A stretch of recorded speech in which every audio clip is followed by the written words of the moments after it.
Sim, certeza. Então, eu arranco, é isso? Por favor, é seu. Tá bom, eu estreio. Boa noite a todos. É um desafio, né? Um TED de 10 minutos é um desafio. É um desafio. Mas quando me convidaram, e aí eu perguntei o que vocês gostariam que eu compartilhasse, eu fiz um overview assim, de várias coisas. Então, rapidamente, eu queria começar dizendo que a minha entrada na área da saúde começou quando eu tinha uns 10 anos de idade. E começou por um castigo que a professora do colégio me empregou lá e me levou. Eu estudava no Colégio Marista, sou marista há muitos anos, e aí ela me levou até a sala do professor de Educação Física e o professor Ayrton me recebeu lá. Né? E ela disse, professor, vê se o senhor dá jeito nessa criatura que nós não temos jeito aqui, não conseguimos mais. E eu fiquei lá, e ele me desafiou bastante e eu comecei a olhar. Hoje eu entendo que o olhar para a área da saúde começou naquele momento. Passados anos, eu vim crescendo, pensando em fazer educação física, em entrar para essa área, apesar de que na década de 70 isso não era auspicioso. Né? Hoje já tem um pouco mais de glamour, mas na época todo mundo dizia assim, agora a gente tem certeza que ele é vagabundo mesmo, não quer estudar, né? Só quer fazer física e tal, e etc., mas eu, desde muito cedo, já era atleta. Depois, eu pensava e sonhava com um espaço de educação. Então, acho que aí começa a grande coisa. Eu olhava, eu imaginava um espaço onde eu poderia atuar e que seria educação. E ele se realizou muitos anos depois. Apesar de eu não ter feito educação física primeiro, ter feito administração, mas aí eu queria juntar com a história do propósito. Eu fiquei 10 anos depois de formado em administração, por força de algumas circunstâncias pessoais, etc., e que acabou me desviando do rumo, mas aí eu falei, está na hora de eu fazer a tal da educação física. Então, com 27 anos, eu presto exame e entro para fazer a faculdade. Mas eu já atuava na área, então eu já tinha, naquela época, eu já estava com academia, já estava trabalhando, e fazendo educação. Então, acho que aí começa uma questão. Né? Não era só fazer física, mas é promover educação para a vida. Né? Então, o que isso significa? Que, independente da minha presença, em qualquer lugar, a pessoa tem hábitos. Né? E esses hábitos eles estão colados nessa questão da saúde. Então, eu me vejo promotor de saúde há muitos anos. E essa história da academia rendeu aí até 96. Eu tenho um amiguinho, ele não está mais aqui, né? O filho dele só que está lá no áudio, e trabalhamos juntos na Universidade do Professor, né? Capacitando professores da rede do Estado, e só ali, falando de qualidade de vida, porque foi um início desse processo, foram mais de 50 mil professores, né? Que se espalharam pelo Estado e por muitos outros lugares. Então, o tema qualidade de vida começa para mim no final dos anos 80, por aí. Eu fui num evento que estava o professor Kenneth Cooper, e ele perguntou, quem aqui é da área de saúde? E aí várias pessoas levantaram, a maioria era médico. A maioria não. Eu era o único que não era da área médica, eu era o único professor de educação física no evento. E aí que essa questão da qualidade de vida entrou na minha corrente sanguínea. Bom, avançando um pouco nessa história, certa vez na academia eu me perguntei assim, por que as pessoas me procuram? Por que elas vêm até mim? Quem são essas pessoas que vêm até aqui? Bom, tem aqueles apaixonados, que eu digo que ficam, agora não mais, né, mas na época a coisa da ginástica era muito forte, então é aquela linha, primeira, segunda e terceira linha de frente da sala, assim, né, que você chega, elas já estão lá, assim, né, estão prontas, assim, pronto, já estou aqui, né, se você sair, ela continua fazendo. Mas quem está lá atrás? Quem está do lado? Então eu começava a pensar que essas pessoas estão por quê? Elas estão porque precisam. O médico falou, ou você faz ou você morre. Né? Então eu descobri que a cura pode ser pela doença. Ok, a necessidade, a sobrevivência gera um impulso que diz assim, eu tenho que ir lá fazer. Mas eu não gosto de fazer. E esse era o desafio. Porque tem gente que não gosta de fazer. Não gosta por quê? Porque deve ter alguém muito sensível, né, que como punição diz, dá 2 voltas na quadra. Na quadra grande. E o cara diz, eu odeio me mexer, suar, fazer qualquer tipo de coisa. Então esse sempre foi o meu desafio. Como mobilizar as pessoas, e eu aqui estou olhando a Juliana sentadinha ali, com 16 anos, ela foi minha estagiária, e ela me contou um negócio que eu fui muito feliz, assim. Professor, naquela época eu nunca mais bebi refrigerante. É isso, Ju? Não tenho nada contra a Coca-Cola, mas eu acho que algumas coisas eu acho que a gente consegue transmitir e que tem valor, tem significado. Saltando, né, eu vim empreendendo nesse segmento, então, academia foi um momento desse. Na área de marketing, nós fizemos vários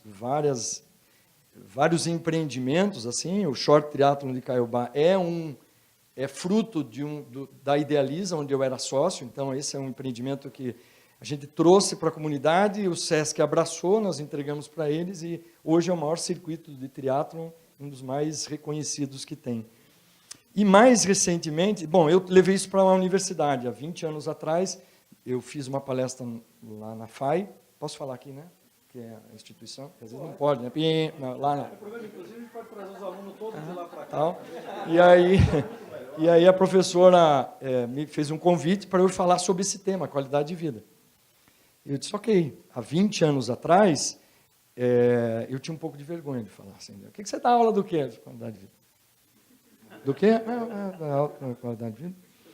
Mas o que a gente fala nisso, né? As pessoas tinham um pouco de preconceito em relação a isso. Primeiro que era só mulher que participava da minha disciplina na pós, e o que eu acho muito legal, mas tinha uma coisa interessante. Vêm as mulheres, mas não vêm os homens. E hoje já é misto. E às vezes tem mais homem do que mulher. Mas por que eu estou contando isso? Porque eu fui percebendo que o público foi aumentando ao longo dos anos e ela é uma disciplina optativa. Eles não vêm porque eu sou bacana, porque eu sou legal e tal. Vêm em busca de alguma coisa. Então, primeira questão, as pessoas estão doentes. E aí, quando eu vou nas organizações, o que eu mais vejo é as pessoas doentes. Né? Então, como é que eu quero ter performance na organização se as pessoas comem mal, dormem mal, se relacionam mal, espiritualmente estão mal? Então, assim, tem uma série de coisas. Eu encontrei uma moça no avião e perguntei, está gostando do livro do Nuno Cobra? É pena que ele está preso, mas tudo bem. Mas o livro é bom. E ela disse, não, é legal, o senhor trabalha com isso? Eu falei, eu trabalho. E começamos a conversar, ela falou, me interesso muito sobre esse assunto. Agora, acabei de desembarcar. Então, as pessoas estão sedentas por isso. E durante esses 20 anos, ela vem ganhando cada vez, assim, com essas questões, eu venho cada vez me aprofundando um pouco mais nisso, e como estender isso de uma maneira mais ampla.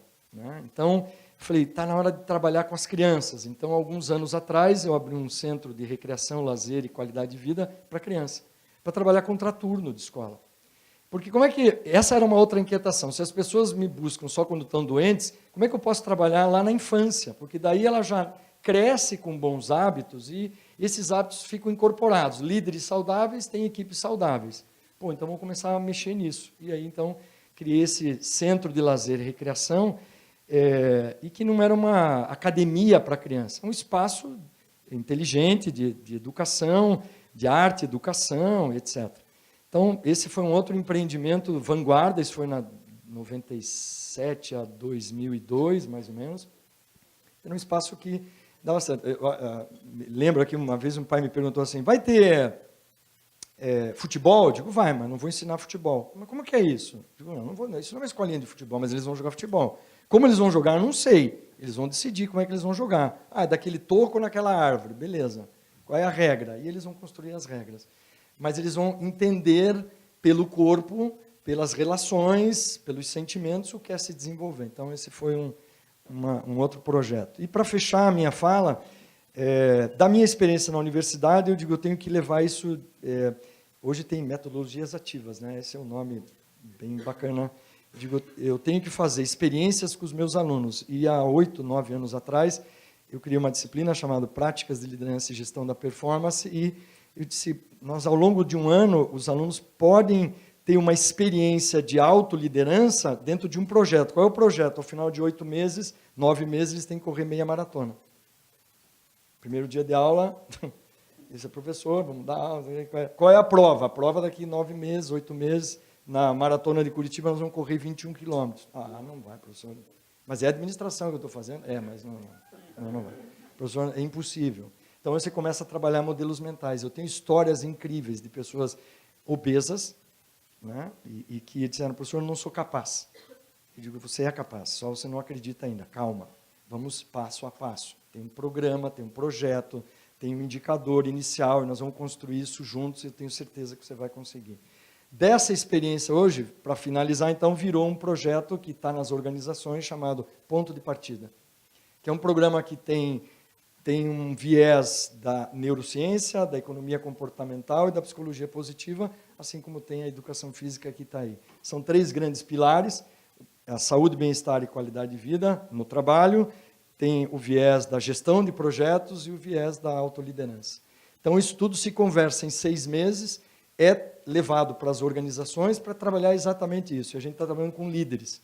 De novo, liderança que é capaz de, como eles usam lá no Sicredi, em outros lugares onde eu estou trabalhando, contaminar outras pessoas.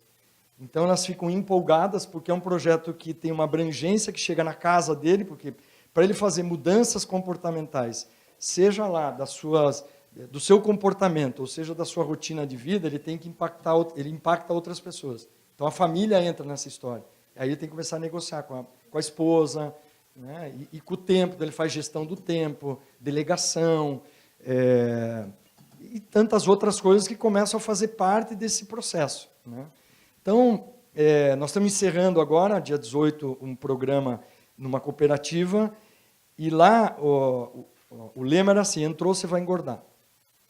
Essa era a história: você entrou, você vai engordar. E eu digo, mas por que tem que ser assim, né? Então, e essa é sempre a briga nas organizações, quando os planos de doença vêm e dizem assim: olha, agora precisamos renovar o contrato de doença, né? Então, o número de CIDs está aqui. A gente não pode fazer algo diferente nesse sentido, em que as pessoas vão produzir mais, estão mais felizes, têm muito mais energia, são muito mais organizadas, elas não falam mais, não levam o celular na hora de almoçar, né? Que essa é uma coisa louca, né? Quantos minutos eu tenho? Eu não tenho mais nenhum. Já fechou? Então, eu queria convidar vocês a pensar sobre isso, né? Eu fui almoçar com um colega que é pós-doctor, muito legal o cara, e aí, no meio do almoço, ele disse: empresta teu celular.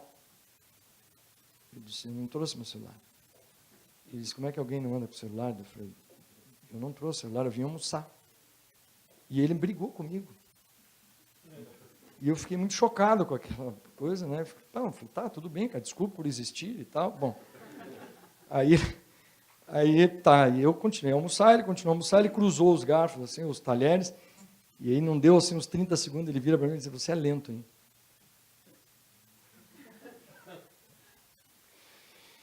Respirei, como minha avó disse, não responda de pronto, né? Porque senão você vai falar besteira. Eu digo: cara, eu que sou lento ou você que come muito rápido? E talvez aí tenha uma coisa para você pensar: o porquê você é tão enfesado. O enfesamento pode ser por falta de não digerir bem os alimentos, comer muito, o acúmulo de fezes. Pense nisso. Não sou eu que sou lento, é que eu mastigo. E eu aprendi com a minha mãe.